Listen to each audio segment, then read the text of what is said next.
In episode 10 of So Say We Travel the podcast, we will discuss simple outdoor recipes to enjoy when living in an RV. I will share 3 of our family's personal favorites, including ingredients, quick instructions, and overall tips. Finally, we will continue our reviews of Battlestar Galactica episodes. This week, we're breaking down Season 1, Episode 5. Welcome aboard to So Say We Travel.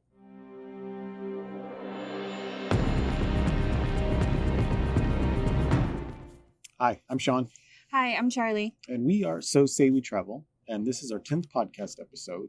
And in these podcasts, we really like to share our personal experiences. When we first started, we were talking about how we would transitioning from sticks and bricks to full-time life in the RV. Mm-hmm. A couple episodes back, we finally completed that transition. We did. And now we're going to be sharing our experiences of being total newbies, full-timing, trying to figure out this life in the RV. And we hope that by us sharing our experiences with you, I personally believe that experience is interchangeable with knowledge. And so hopefully we'll be sharing some knowledge with you. Hopefully. Way you can learn some things, maybe commensurate with us because you went through the same exact thing, or maybe even avoid some pitfalls and some of the mistakes of things that we've made down the road. Mm-hmm. Either way, we're trying to build a community with people that will hopefully in turn share their knowledge with us as well through their journeys and their experiences. And that way we can make each other's lives just a little bit better, maybe out here on the road. Yeah. So since our last video, we have settled in to the Galactica and kind of learning the ins and outs of living in this thing full time. Yep. It's been a real great time, total blast. I've had a blast, but there's definitely some growing pains with getting used to living in just when your habits of functioning in 2,600 square feet are all of a sudden you have to do the same things, but in 250 square feet. Yes. Like things have got to change. You gotta learn little tips and tricks, things like that. And we've done a significant amount of camping in our RV, but again, those were camping trips. Those are weekends. We weren't doing our normal 9 to 5 routines. Right.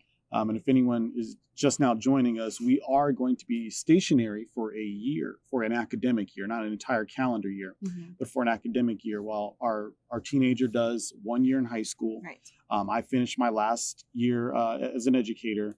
So we're learning how to do all the same things we were doing in a stationary sticks and bricks, but trying to do it all stationary in an RV. So this means when we get up in the morning, and there's only one tiny bathroom as opposed to 2.5, like you got to figure out some routines, some tips and tricks. Right. I'm just going to talk about a couple. We really haven't, we just started back to school, so we don't have all the kinks worked out yet. But I know one thing is the first day that I started going back to work, we normally get up, and when we wake up, like the dogs would wake us up. And so that's usually around 8 or so, 8:30. And we just get up with them, and then we go out, and that will kind of be our alarm clock. Right. Only problem is that I think all dogs here where we are kind of woke up at the same time and woke up their people at the same time. And so everyone's trying to go to the bark parks at the same time. Right. And our dogs, they're not bad dogs. They're pretty nice dogs, but we haven't really put them around other dogs too much, like close around other dogs. They're pretty good walking, but in close proximity, like off the leash at a bark park around other dogs. We don't know exactly how they're going to behave yet. So we keep them on the leash all the time and don't let them get, just run next to other dogs. That's the thing too. Like, I mean, our dogs are good, but I don't like our dogs being around other dogs either. Because you just never know what another dog is going to do. Another dog is going to react. True. Totally true. So personally, I just don't like having our dogs around other dogs either. Yeah. And then, so this leads us to having to get up earlier. Yes, because that's the way you avoid the rush. Otherwise, because there's 2 bark parks, and one's way on the other side of the lot that we're staying in. And it increases the distance traveled, the amount of time it takes to walk the dogs in the morning before getting started. And I was like, well, the only way to fix that is if I get up before the rush, essentially. And so now it's like we wake up the dogs, like right around 7 a whole hour earlier, just so we can kind of get that process knocked out and then get the day started. So just something simple. Because again, it's a whole process too. I mean, we put them on a leash and then walking them and taking them to use the bathroom. So we just want to try and get that done as soon as possible. That way, you can get your day started. And it probably wouldn't be that big of a deal if I'm the type of person that I prefer to show up to work early like way early. That way I can get everything taken care of. I'd rather show up to work early than stay late. That's just the kind of person that I am. But also like showing up early so I can center, get ready for the day. And that way when things pop off, like I'm already been there, settled in, hitting the ground running. Yeah. I don't like walking right into work and having to go as soon as I show up. I just throws my whole day off. And so after experiencing that a couple of times trying to get this year started, I was like, okay, we got to get up earlier. We got to walk the dogs earlier. And, so we'll just leave it at that. So that's one thing we had to adjust, and we're learning. Got to get up, walk the dogs early, beat the rush here at the lot. And it's just fine, totally fine. Yes. Just little adjustments that we have to make. And then the shared bathroom, right? That's another thing too, is just I require less time in the bathroom than most other people in this home for whatever reason. So I have another too. If I get up earlier, walk the dogs earlier, then I can go in real quick, knock out what I have to do. That way I leave the bathroom available for the teenager. We at first she was going in there and doing her makeup. Yeah. And that was like, no. It's taking too long. Yeah, so he bought her a little mirror to put in her bunk. So like you can do the essentials in the bathroom, but you go in your bunk and you do all that hour-long process of whatever's happening with her. I swear when she comes out, she looks exactly the same. Aww. Like she does. I'm being facetious though, but it's just funny. So then, so just figuring that out. I have no issue with getting up earlier. I don't either. I mean, I've always been a morning person anyways. I've always gotten up early. I'm not a night owl, so it's no problem for me. I usually get up early anyways. I have pretty much my whole life. So yeah, and it wasn't a big deal in Sticks and Bricks because we were staggered. Right. Like when we'd wake up, Charly would leave the house before I would for work. Then I would get up and get ready with Maddie, and then by the time I was leaving the house is when the teenager was getting up, getting ready for go to school. Yeah. So it was always staggered. Yeah. It was never all at the same time. So just even though we don't have to do that anymore because Charly's working remote and Maddie's homeschooling, so I don't have to take her, know, everything could be happening at the same time, but I think it'd be best if I just got up earlier and try to keep it as staggered as possible. Yeah. And that's making it work so far. Yeah. And then back to school, just we're all getting back to school. Like I said, that just happened last week. We all started up. Being able to keep the same time of leaving the house and it's not much of a shock at all. Right. Moving from Sticks and Bricks to living in the RV. As long as I'm able to get up early, I can prep, I can center. It doesn't affect me at all. Yeah. Living in the RV and going to work. Everything is pretty much the same. Yeah. Charly's awesome about setting the alarm for the coffee maker. So as long as I got my coffee, I'm totally fine. Yeah. How about you? Yeah. I mean, the biggest adjustment for me is now that I'm working from home. I don't have to get up and get ready to leave the house. So I let you guys, get ready and stuff. And then I usually take Peyton and drop her off at school. And then Maddie and I come back. And so that's when we kind of start our, getting ready. Oh, okay. Breakfast and stuff like that.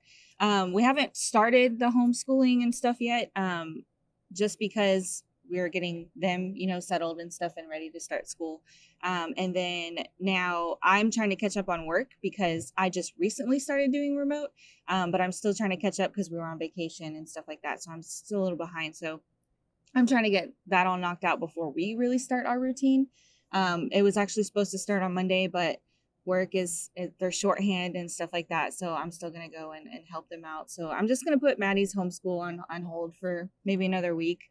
And then hopefully we can start getting into our routine. And I do want to talk about that too, eventually, the homeschooling and the working, from home and stuff like that. But I haven't really had a chance to do my routine quite yet. So. Yeah, you're doing the prep, and it's really cool to see. And if anyone's following us on Instagram, you see Charly's getting the book. She's doing the planning, taking Maddie to libraries and finding the resources that are available. I've done a lot of research. I'm pretty proud of myself. It's awesome. It's good I didn't jump into this. It was a decision that we talked about for a long time. And then, I did a lot of research and stuff like that. So I'm really proud of the process that I've done and the steps that I've taken to get myself and her ready for homeschool. So I do want to talk about that, at another time later down the road. And you're probably thinking, but Sean's a teacher. Why isn't Sean doing the homeschool? It's totally different when you're teaching your own kid. Yes. It's totally different. It is. I'm definitely a resource for Charly as far as figuring out curriculum and alignment and making sure that we're evaluating and standards and all that stuff and just kind of the general kind of pedagogy of teaching. But it is a total different experience when you're teaching other people's kids versus your own. Yeah. And so I like Charly's going to Maddie into this with fresh eyes. You know, she's not bringing all the baggage of public school and habits that I have of teaching in the classroom. So I'll definitely be available to help out as I can, but I have no issue at all, and excited to see Charly taking the lead on this and making it happen. Yeah. So yeah. Another thing we're really trying to start build a routine, and we haven't actually like done it yet, but we're kind of speaking it into existence. We're telling y'all, so maybe y'all hold us accountable. So we really want to start tracking all of our expenses. Yes. This next year, the plan was for us to live in the RV, but still have the same relative amount of income, so we can start budgeting and saving and figuring out exactly what it is that we're spending living in this thing before going on the road. And that way we can convey that information to you, but also help us before we get out there, and when we can do it right and make sure that everything fits where it needs to go. So we're going to start collecting receipts on gas, collecting receipts on meals, how much we're spending on food, things like that. So these are just routines that we're trying to establish here in the first month or so of living full time in the RV. And as we keep up with them and build new routines, we'll definitely share that with y'all. Yeah. So one of the biggest routines that needed the most adjusting probably was Charly, you know, cooking meals. Those are the thing we do regularly every day. And you have your massive kitchen. And we had a massive dining room. And now we're trying to do all of those things in a much smaller space.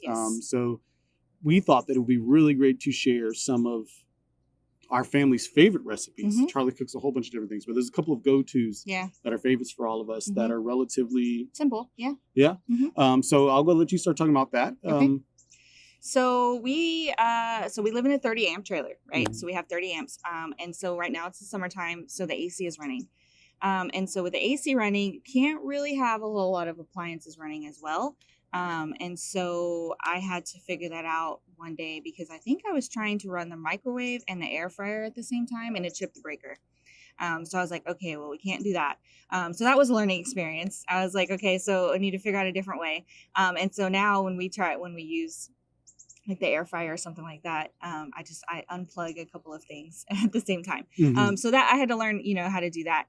And so also, you know, with it being summer, you want to cook outside as much as possible, because turning on the oven is going to heat up the trailer. It's going to get hot inside. So you definitely want to cook outdoors as much as possible. You mentioned air fryer. Yes. Oh, yes. That's a new development. So I don't have a lot of counter space in the RV either. So cooking on the oven is not an option right now because of the heat, but it's also not really an option because I don't have a lot of counter space. So I can't really cook multiple things, you know, at the same time. So I was like, well, what can I do besides using the oven all the time? And one of the gadgets I already had was an Instapot. And so I cooked with that a lot before. And so actually because our oven had broke in the house, remember? Yes. So that our oven had broke, and we didn't want to fix it. So I started cooking in the Instapot a lot more after that anyway. So I already know a lot of recipes to use in the Instapot, but again, turning the Instapot on, again, it creates steam and stuff like that, after cooking. So I don't really want to do a whole lot of that right now either. But I have thought about bringing it outside, and using the Instapot outside instead of having it indoors. So that might help. So I might start doing that. But again, with not having a lot of counter space, I use the Instapot for all kinds of meals. And so it was nice to have a gadget that already did a lot. But I actually bought the air fryer lid for it recently. So I didn't have to buy another appliance because again, I don't have a lot of counter space in the RV. So having that air fryer lid with the Instapot that I already had is really nice because now I have one gadget for pretty much everything. It's pretty cool. Yeah. And so that's nice. So, you know, the kids can make, you know, chicken nuggets and pizza rolls and stuff like that pretty easy without having to turn the oven on, using that air fryer. But again, can only really plug the air fryer in and like nothing else. So which is why you do not want to use it too much during the summer. Yes, exactly. Because we need our AC in Texas. Yes. I mean, once it's not as hot anymore and the AC is not running, I think I could plug in a little bit more and maybe do, you know, a little bit more in the kitchen. But for right now, it's just It's not simple. It's not doable. And I don't want to do it. But that's totally fine because it we is, have the because we have a Blackstone. yes. And the Blackstone is my favorite thing to cook on. Because one, it's outside, so I don't have to turn anything on the inside. And then he loves it too, because pretty much all the meals I make on it right now are on the Blackstone. And so I've really learned a lot over the past year. We've had it almost a year. So I've learned a lot on the cook on it. So I'm going to talk about the 3 family favorites. And I have them in order of our family favorites. How much we enjoyed them. How much we enjoyed them. Yes. So the first one is called, I guess it's like a shrimp teriyaki stir fry type meal. Delicious. Yes. So I'll talk about the ingredients first, and then I'll talk about the steps to make them. So first ingredient is shrimp, and this can be versatile. You can use chicken, you can use vegetables. Actually, if you want to. You did use chicken in the most recent stir I did. fry. Oh yeah. It was really good. Yeah. And so it's versatile. We like shrimp as the favorite. So we use shrimp, but you can use other ingredients if you want to. But you want to get shrimp that is thawed out. You don't want to use frozen. I don't really use anything frozen on the Blackstone. You can, but I don't recommend it. You want to make sure everything's thawed when you throw it on the Blackstone. So anyways, shrimp thawed, tails off, deveined, all that stuff. And then you can use whatever vegetables you want to use. We use broccoli. I've used carrots before too. The kids like carrots. So we use broccoli and carrots, and then rice. For the rice, you want to cook it ahead of time. I have a rice cooker. So I cook the rice ahead of time, and then you want to refrigerate the rice for at least a couple hours. And the reason that you want to do this is because if you don't do that, if you throw hot rice on the Blackstone, it will be sticky. You don't want sticky rice in stir fry. You can do it if it's last minute, and you want this meal and you don't have time to refrigerate your rice. You definitely can do hot rice, but I don't recommend it because again, you'll have that sticky rice. So shrimp, broccoli, cold rice. And then you can throw all of that on the Blackstone and then saute it up. And then you want to, I use sesame oil for cooking this meal because of flavor. Sesame oil is good to saute the shrimp and the broccoli in. And then you can throw a little bit on the rice too for flavor as well. So you want to saute that up. And then once it's all cooked, then you can put your sauce on it. So I use soy sauce, and just a little bit. It doesn't take a lot. You want to make sure that you get gluten-free soy sauce because it doesn't have as much salt in it. So it's a little bit healthier. So you get gluten-free soy sauce. And then I use this Panda Express teriyaki sauce for ours. It's really good. We like it. You can use other teriyaki sauce if you like, but that one is kind of the family favorite. So, and you just throw it all together, and it's really easy because you just mix it all together, and it doesn't take that long. The longest thing is, the rice. It takes a little bit to cook, but you can do that beforehand. But once you're cooking all the ingredients together, it's pretty simple. Maybe 5 or 10 minutes total. Mm-hmm. And we have the rice cooker, so it's pretty, you turn it on and forget about it till it's done. Yep. But I've seen you before get those bags of kind of pre-cooked rice. As soon as you just throw it in the pot and you boil it. I mean, you could probably could you boil water on the Blackstone? I think you can. Yeah. So I'm not, that's your recipe. I'm just thinking people's solutions, not having a rice cooker. Yeah. Yeah. Or just boil some water. These bags of rice that are just prepackaged. Yeah. They have those ones that you can throw in the microwave as well. Those prepackaged rice ones that you throw in the microwave, you heat up for like 90 seconds. Yeah. And I think just as long as you let it cool down, before you put it on the Blackstone, it still works the same way. We haven't tried it yet, but I'm pretty sure I don't see why it wouldn't. Right. Yeah. So, I mean, I'm just totally doable, quick and easy, Yeah. And it's definitely one of my favorites. I remember the first time you made it, we were out at, it was either Wilson H. or Taylor. It was Wilson H. It was definitely Wilson H. And it was a little colder out. I remember being a little colder. And I had just finished setting up camp, had a little delicious brew. And then like Charly comes out and just throws together this stir fry. And I was like, oh my goodness, it was so good. It was the perfect way to finish the day, watching the sun go down, having some stir fry. Yeah. That definitely set the tone for it. And it's been great ever since. And I'm glad you make it as often as you do. Yeah. Cool. Yeah.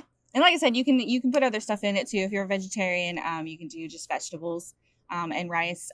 That's always good too. Or you can do shrimp, you can do chicken, you can do beef if you want to too, like some strips, like beef strips or something like that. It's extremely versatile. Nice. Yeah. And so the second one is chicken quesadillas. Again, this one's pretty versatile too. You can use chicken, you can use shrimp. I have made it with shrimp before. Maddie likes that. And you can use beef, or again, you can just use vegetables. But I'm going to talk about the chicken ones. So the first thing that I do for this one is I cook the chicken ahead of time. I usually use the Instapot for that, but you can cook chicken however you want to. You can also use the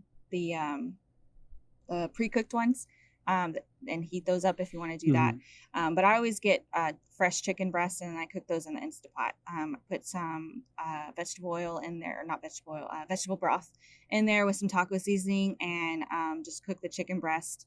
I usually use about a pound for our family, so it's usually like 2 good sized chicken breasts. And so I cook that ahead of time, and then I can either do that on a meal prep day, like Sundays. I can meal prep for that, and then I'll have chicken to use later, so that's always a good option to do. Or you could just save the chicken to cook the meal. That's your next step.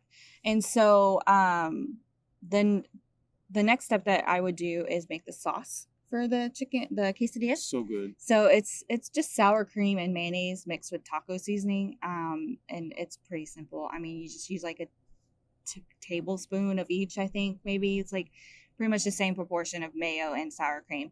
Mix that all together with taco seasoning. And then you want your tortillas. We like home style tortillas the best. There's different types of tortillas. You can use corn, you can use flour, whatever type you prefer. But we prefer the home style tortillas, so those are the ones I use. And so you want to take all of that. And cheese, of course. Can't forget the cheese. Can't forget the cheese. Oh my God. And so you take all that outside, and then first thing you do, obviously, is turn the Blackstone on, and then put it on low. You don't need it very high right now. And then put your tortilla down, and then put the sauce on. So that sauce that you made, put that on the tortilla, and then you put your chicken on it, and then you put the cheese on it, and then you put the tortilla on top.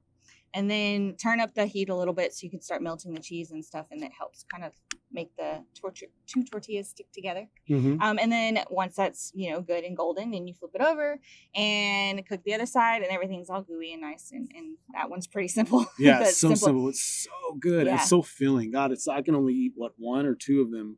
And I eat quite a bit of food. Yeah, and I'm fine. Yeah. It's so satisfying.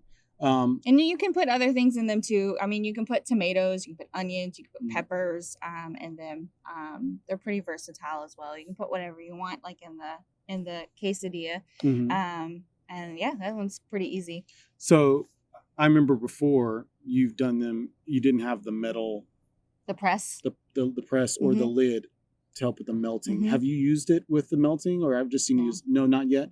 Okay, but you can. Yeah, that's a good idea. I mean, you can get the lid that helps keep the heat on the inside. You can do that if you want to. It will help melt the cheese and stuff a little bit more.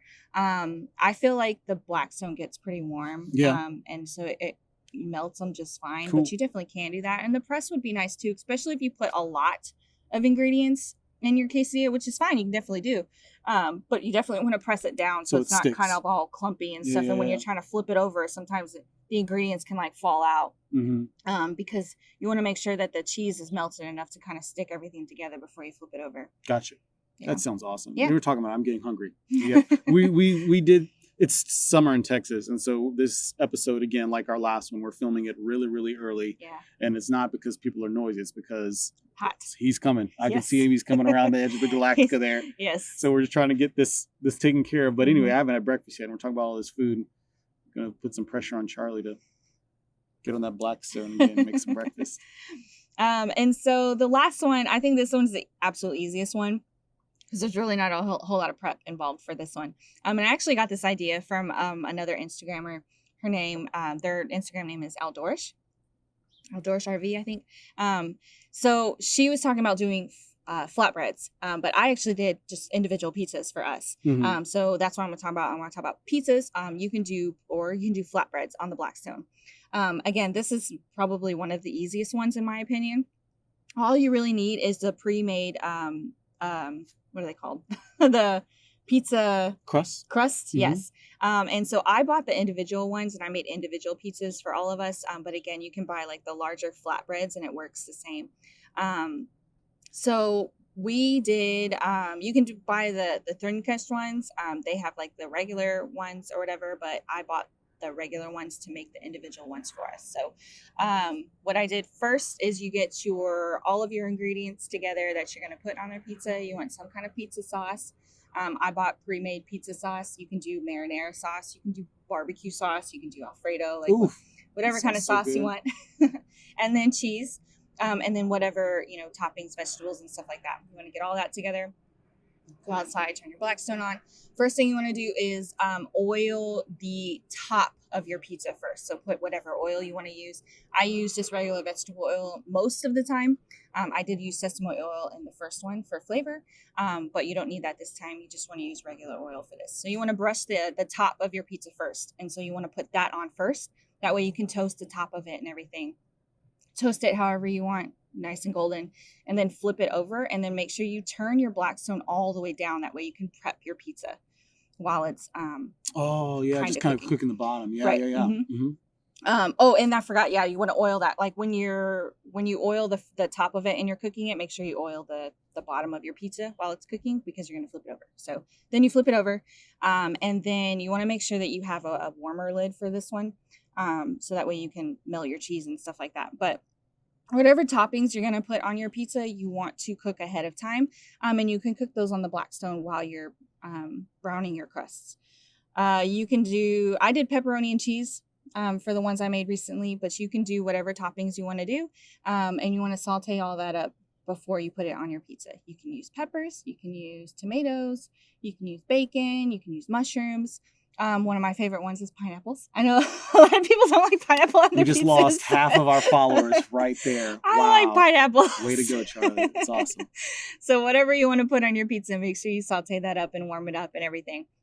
So once you have flipped your pizza over, you want to put your sauce on there, whatever sauce you're using. Either it's the tomato sauce, the marinara, the barbecue sauce, whatever. Put the sauce on, and then put your toppings on, and then put the cheese on top of it. That way, the cheese helps all the toppings and everything kind of stick together. Oh, yeah. And so at this point, this is when you want your warming lid. So you want to put the warming lid on top. That way it melts the cheese and everything kind of sticks together really nice. And now you can turn your Blackstone up a little bit so it starts cooking the bottom of your pizza, as well as creating that circulation heat in your warming lid to melt the cheese and everything like that. So yeah, I mean, that's pretty simple in my opinion. That's one of the easiest ones. What did you think of them? They were good. They were very, very good. I only made them once, and it was the first time that I made them. I made them very recently. I was blown away by how fast the process was. Yeah. How quickly they were made. I was worried about it because I mean it's pizza like dough. It's like stale bread kind of. Mm-hmm. So I was worried about them not being cooked, I guess. Mm-hmm. Because you do have to, you have to put it on the Blackstone to cook the bottom, and then you have to flip it over to cook the top. So I was worried that they weren't going to be good because of that. Mm-hmm. But I guess they actually turned out really nice. Very, very good. And then once you put the toppings on, like the crust is good, but and then again, it's a quick meal. Right. Like it's very easy that you're doing on the Blackstone. Very easy. Yeah. I mean, if we really wanted like legit pizza, just drive and go buy a pizza. But this is for, you pull into a lot one night. Mm-hmm. It's like 7:00. You're ready to wind down. Just it's very quick. You can throw that on there really fast and have dinner in less than 30 minutes. So for less than 30 minutes, it is not bad at all. It's very, very good. And you can cook a whole pizza too if you want to. I have seen people do that. I just don't have a warming lid like large enough. Mm-hmm. But I've seen some of their Blackstones have lids on them where you can like pull it down. Mm-hmm. And so you can do a whole entire pizza if you want to. Yeah. Or you can just do the individual ones like I did. But. So Charly has definitely made way more extravagant meals. I have. These are three. These are the easy ones. Mm-hmm. And very, very good. Very straightforward recipes. Again, it's summertime, so yes, you want to cook outside as much as possible because you don't want to, heat up your RV. But it is hot as well, so you don't want to be outside for a very long time either. Mm-hmm. So these are quick, easy ones that you can throw on the Blackstone and cook them fairly quickly, so that way you can go enjoy your meals inside where it's nice and cool. Exactly. And one thing is like the pizza one. We originally got that idea from one of the people that we've met on Instagram. Mm-hmm. If you have any other quick go-to recipes that you enjoy that are, share them, because we'll definitely try them out. Yeah. And like the pizzas, it was a wonderful discovery, and Mm-hmm. had someone shared that knowledge with us and made our lives better for it. Hopefully we've shared some knowledge with us, Hopefully. with Mm-hmm. you, and making your life out there on the road a little bit better. Yeah, and then if you have any questions or anything about the recipes, feel free to shoot us either an email or you could comment on Instagram comment or on YouTube. Instagram. Yes. And then I can happily answer any questions that you have about the recipes. Yes. So that was 3 quick, easy, delicious recipes that you can cook outdoors on a Blackstone while living in an RV. Now it's that part of the show where we talk about some Battlestar Galactica. This week we're going to be reviewing Season 1, Episode 5. The title of this episode is You Can't Go Home Again. It was written by Carla Robinson and directed by, and forgive me if I mispronounce this, Sergio Mimica Gazan. This originally aired in the United States in February 4th, 2005. Again, remember, we got Battlestar a year after the UK got it. So when you look it up and people says the original series that came out in 2003, 2004, it did come out in 2003, 2004, but in the UK, and we got it all a year later. So it aired here in the US on Sci-Fi on February 4th, 2005. Now, this episode picks up right up where episode 4 left off. For those of you who weren't there, the episode was essentially about this 3-way drama thing happening between Admiral Adama, Starbuck, and Apollo, all around the death of Commander Adama's son, Zach. Starbuck was definitely responsible. For the longest time, Lee thought his dad was responsible. Commander Adama didn't know that Starbuck was responsible, and that all kind of came to a head in the last episode. So it was in the middle of all this drama that right at the end, Starbuck charges into 8 Cylon raiders by herself, takes them all out. But unfortunately, the last one hit her ship, and she went crashing down to this planet, and the episode finishes with to be continued. So this episode picks up with Hot Dog was out there with her. They went out and retrieved Hot Dog, and they bring him back into the Galactica. And he tells them, because at the end, they didn't know whether she was alive or not. All they saw was her blip disappear off the Dreadus. And he's like, no, I saw her go down to the planet. So down there, like, okay, she's not blown up. There's a chance that she's alive. And it was a cool scene where Apollo was a nugget in the whole last episode. But Apollo gives him his wings and says, you've earned these. Because when everyone else was running away, he turned around to follow his leader and backed her up. And I think he shot down one of them. He did. He got one of them. So Apollo went ahead and gave Hot Dog his wings there. But he jumps right into a Viper. Apollo jumps right into a Viper and goes out immediately, starting the search and rescue because they know that she's down there. He's going to go and try and find her. So camera cuts and you find out Starbuck is actually alive. She wakes up. She's being dragged by her parachute. The terrain the wind is blowing. The wind is crazy. It's blowing dust everywhere. It's harsh. Everything like this. The surface of this planet is just, it's rough. And while it's dragging her, like her leg hits this rock. Her knee hits this rock. And you don't think anything of it. You know, she's just living rough, but that has huge implications in further episodes. Just note that. But you get an idea of what this planet is like. She can barely see anything. So you imagine anyone flying above would be able to see anything. It's very dusty, windy. You barely can see anything at all. So we go back to the Galactica and and so they start assessing the situation. Pretty much they realize that she has 46 hours of oxygen left in her tank. So they start a clock for 46 hours. So that essentially means they have 46 hours to find her. So Adama orders the search and rescue to go out and start looking for her. And so then it cuts back to Starbuck. And so then you see her realizing that her leg's pretty messed up. So she starts realizing that, I think she starts to get up and she can't walk. So then she realizes her leg's pretty messed up. So basically she is learning about the situation at hand and trying to assess, what to do next. Her radio is broken, so she can't get in touch with anybody. Her oxygen levels are, starting to decrease. She realizes that she needs to figure out something because she's going to run out of oxygen. And then she pulls out a little thingy. I don't know what it's called, but she pulls out a little thingy and it turns black, or I think it turns black. So then that's like she can't breathe the air. So she knows that she can't take her helmet off. So she starts walking around and trying to figure out what to do. I guess she starts praying at one point too. She's like, Lord, please help me. So she walks over the mountain or this ridge or whatever and sees the Cylon Raider that she shot down. Mm-hmm. So at first she kind of like, jumps back, like, because she thinks that somebody's in it or whatever. But then she looks over and then she can clearly see that it's down Raider. There's nobody there. So she walks over to it and then starts kind of assessing, I guess, the Raider. Yeah. So when the Galactica, they don't know exactly where she went down. Mm-hmm. But they're sitting here and they're looking at the different planets, and the actual planet itself is like this plasma, like really toxic, like planet. There's no way if she went down there. Mm-hmm. They know that she's been shot down and she started falling. They learned that from Hot Dog. Mm-hmm. Where she ends up is based on the gravitational fields of these planets in the system. Mm-hmm. And so they were like, okay, if she goes there, she's dead. So hopefully she gets pulled to this moon. It's actually a moon that she gets pulled onto of the planet. And so that's why there's no atmosphere, nothing. Mm-hmm. It's really, really harsh. But all the stuff you absolutely said is right. Mm-hmm. She was a little bit more sarcastic when she was praying. I kind of like her relationship with the gods, the way she talks to them in natural Starbuck fashion. Like, I really could use a little bit of help here. No? All right, thought I'd ask, just she's really, really cavalier with it. Yeah. Very cool. But she does come to the Cylon and she sees the Raider that she shot down. Because at the end of the episode 4, you saw the Raider she shot falling, and then she's falling right after. Yep. So it crashed, fortunately for her, her. conveniently for story's sake, Yeah. really close to her.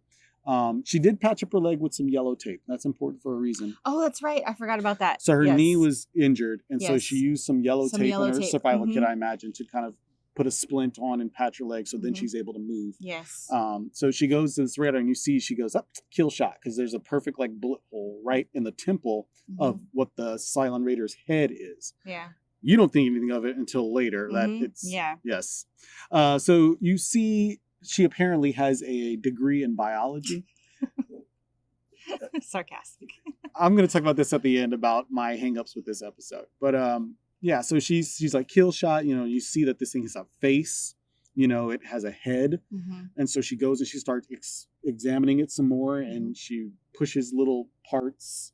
It looks like a button, but it's kind of fleshy, and she pushes it and it opens. Yeah. And she starts cutting it open and getting inside and finds out this thing has a brain. It's an actual organism. It's not just a machine. Right. It's not a plane that's being flown around by Cylons. The Raider is the Cylon. Yeah. It's a thing. It's an organism. That was the first time that we as the viewer saw the Raiders as these organisms that have they're alive, essentially. Mm-hmm. And that has huge implications down the road as well. Yeah. We're learning more about the Cylons. Mm-hmm. So then it shifts back to the storyline that's kind of been building on Caprica, where Hilo is shot down and he's there with Sharon, who we know is a Cylon, because there's a Boomer in the fleet and there's a Sharon on Caprica. She's a Cylon. Yeah. There's no spoilers there. They're playing house in this little hideaway that they found. Yeah, the bunker shelter that they found. Yes, in the last episode. Yeah, so it cuts to them, and so she's in a hammock laying down and he's sitting next to her like, oh, yay. So that something's going on between the two they're of them. hamming it up a little bit. Yeah. So Hilo is like, you just rest a little bit. I'm gonna go make breakfast. What?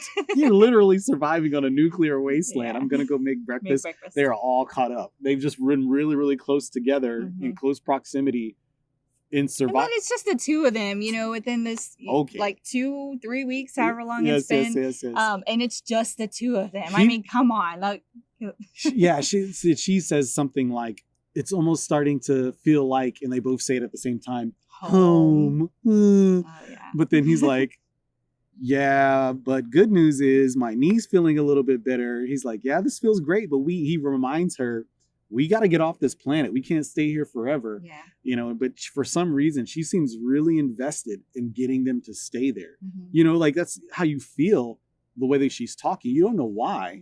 Yeah. But she's really kind of coming on strong of like, this is working for us. Let's why do we need to leave? Because I don't want to be I don't want to grow like a third arm or something. I want to get off this nuclear wasteland of a planet and get back to the fleet. Yeah. So because there is radiation. Yes. So they have anti-radiation meds, and For they actually months. found more Mhm. when they found this bunker. So they do have a couple of months worth of radiation, but eventually that's going to run out. So Hilo's like, no, we have to get off the planet. Like, so we need to do something. Yeah, things you start to think she's doing. Like, she showed up and she doesn't explain why she came back. She gave this halfway answer. Right. She came back seemingly out of nowhere. Mm-hmm.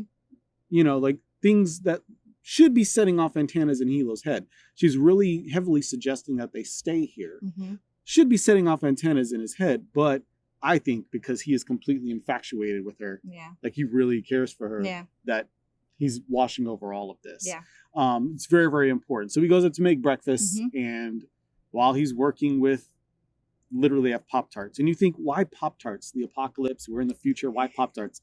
Believe it or not, there are Pop-Tarts in MREs. Huh. Yeah, so the only food that they have are MREs, like meals ready to eat that were in the survival bunker. Yeah. But I've had MREs where you go and it's not called Pop-Tarts, it's called something toaster pastry, not even toaster pastries, I can't remember what it's called, but it's a Pop-Tart essentially, and they're terrible. But so he's putting those inside of a toaster, and he pushes it down, and then so it starts to cook them. But while it's cooking, the Centurion comes around the corner. Yes, and he's like, oh crap. So he runs and he hides. So Centurion Patrol is coming inside their little hideout, and he's watching this toaster on the counter, and then he's looking over at the toasters with giant guns ready to kill him. And he's like, don't you dare, don't you dare. But sure enough, the little toaster, ding! And then the other toasters, right, they go, and so it's on. There's this massive firefight, and during it, Hilo gets knocked unconscious. And then when he wakes up later, the Cylons are gone and Sharon is gone. So that was the extent of seeing what's happening with Hilo. And he goes on and starts looking for her, but they kind of keeping that storyline going of him being stranded on Caprica. Yeah. But then we go back to the Galactica. And it's becoming really, really apparent to everyone besides Commander Adama and Lee that the search is going to it's almost been the 46 hours. So they're starting to say, she doesn't have any oxygen left. And then they've used a lot of resources and stuff too. The planet, or the moon, I guess, is extremely harsh. So it's tearing up the Vipers, when they're searching, because they have to get really low, right? Because they have to look for her. They have to, use their eyes to see her. The old-fashioned way. So they're flying really low. And of course, we talked about how the harsh the planet is. So it's tearing up the Vipers. They've used 43% of their fuel reserves trying to find her. Yeah. And anyone who's been paying attention to the show at this point knows that there's a reason for that. Adama is attached to her, for one. Lee is attached to her, obviously. Everyone's saying that it's because they don't leave anybody behind. That's what Adama keeps saying to everybody. We don't leave our pilots behind. We don't leave anybody behind. But yeah, we know that it's more. It's emotional attachment. Yeah, it's an emotional attachment. People are assuming that it's because of her connection. She is their last connection to Zach, right? Because she was engaged to Zach. So it starts to get really, really awkward.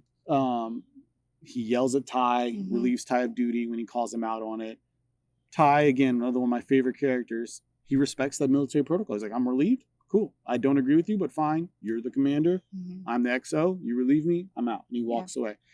Finally, though, it gets so bad that the president actually comes to the Galactica, and she confronts Lee and Adama. And she's like, you two are officers. You two are gentlemen.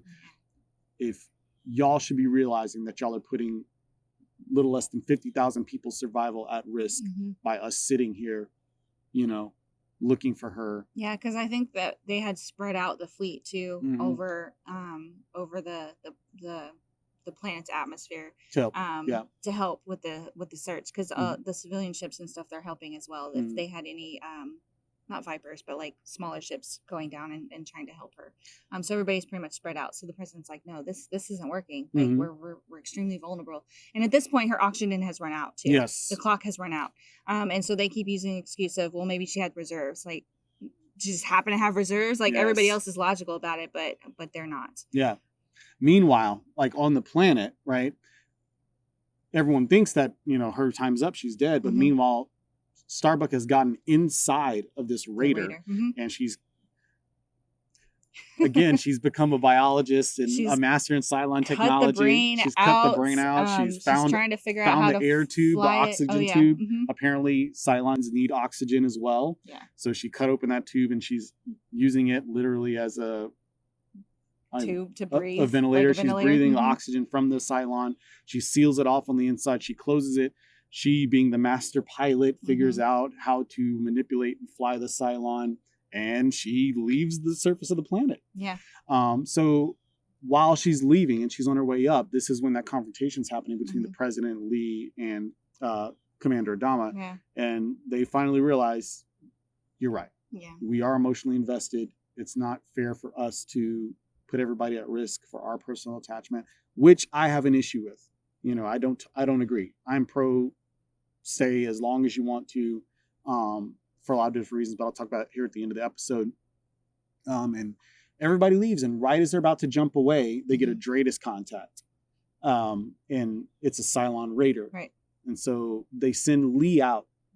Well, they were trying to send Lee and Hot Dog. Yeah. Because those were the only two Vipers that were ready, right? Because the other ones were all messed up. They were refueling, they were getting repairs, things like that. So Hot Dog and Lee are the only two that are available. So they go to shoot out, but then something happens to Hot Dog's. Like, it doesn't. There's some kind of malfunction, so he can't launch. So Apollo's the only one out.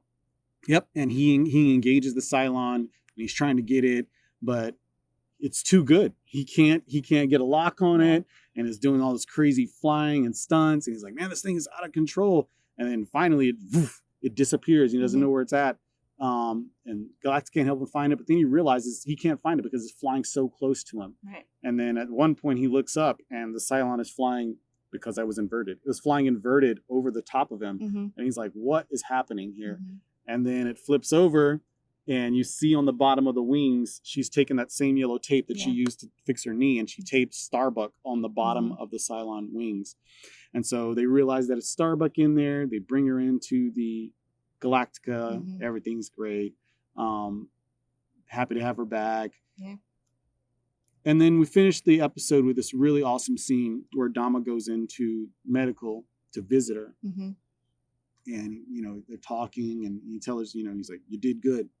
And for a moment, it's just like commander to pilot. You see how much he cares about her. Yeah. And then it goes even deeper than that. He leans over and gives her a kiss on the forehead. And it's like, because that's what these whole 2 episodes have been about, is that he feels like she wronged him. She's been carrying this guilt for so long. And he's almost like, I almost lost you. Yeah. This isn't worth it. I have you now, and I'm going to hold on to you. You're still my daughter. And he doesn't even say all that. It's just that you can sense that through what the feelings and the emotion. And when he kisses her on the forehead, that all is forgiven. We're looking forward. We're moving ahead.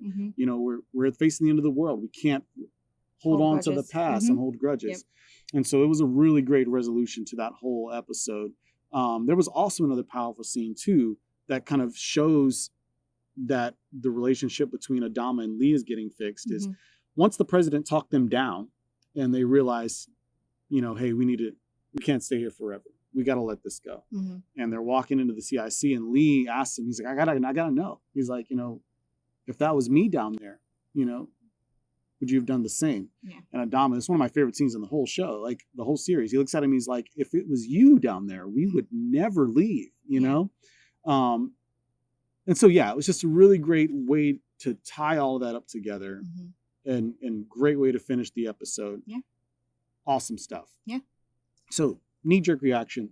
What do you think about the episode? It's not one of my favorites. Honestly, I feel like it's a little too convenient throughout the entire episode.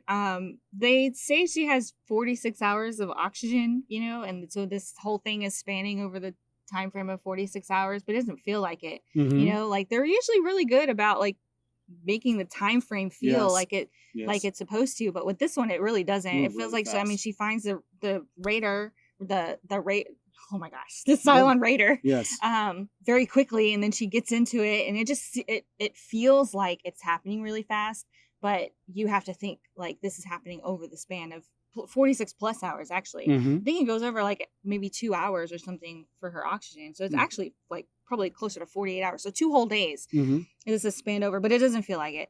And then it's too convenient for her to find the raider.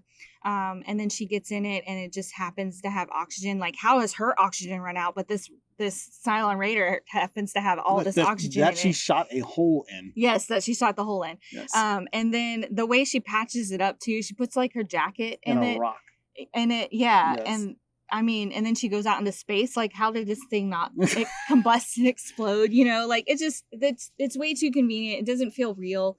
And so it's not one of my favorite episodes. And your least favorite character is the president.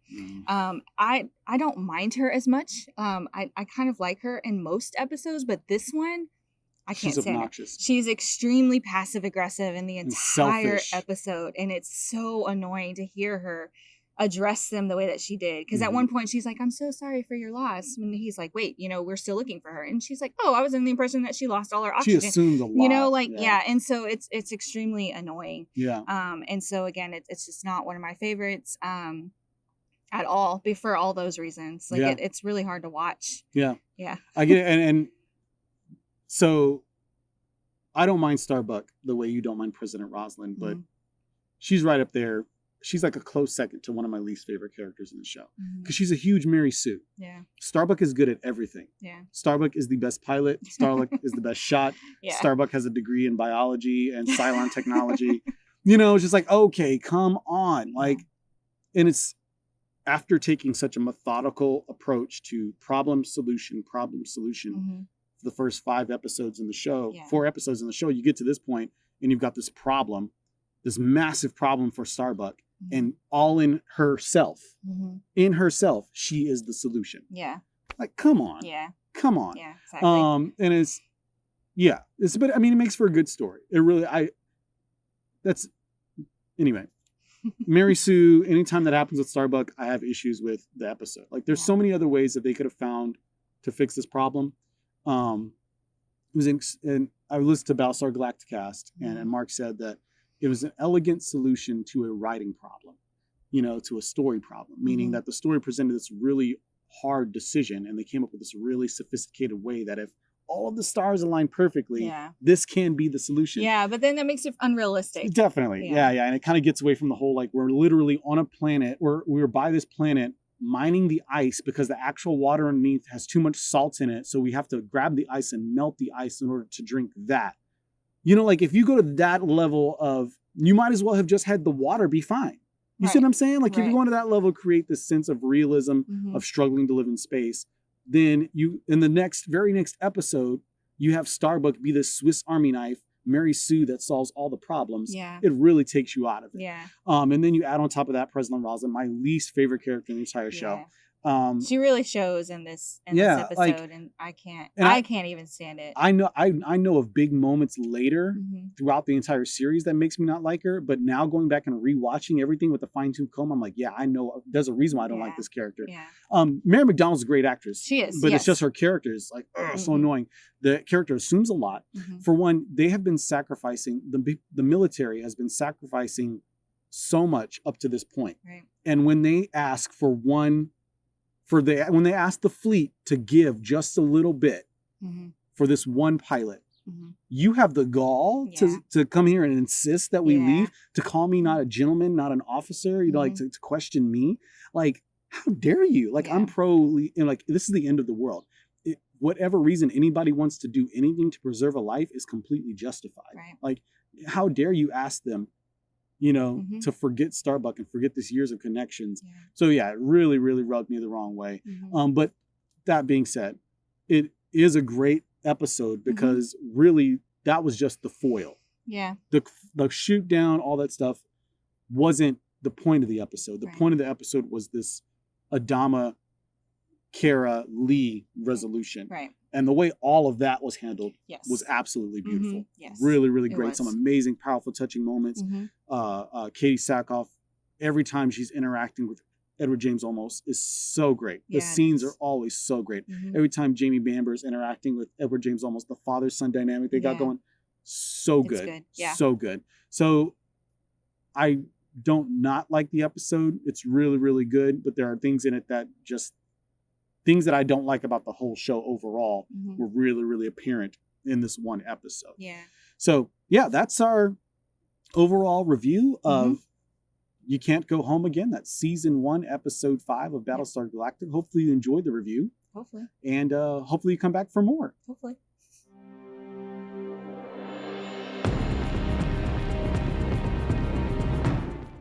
Thanks for listening. Thanks for watching. We hope you enjoyed the show.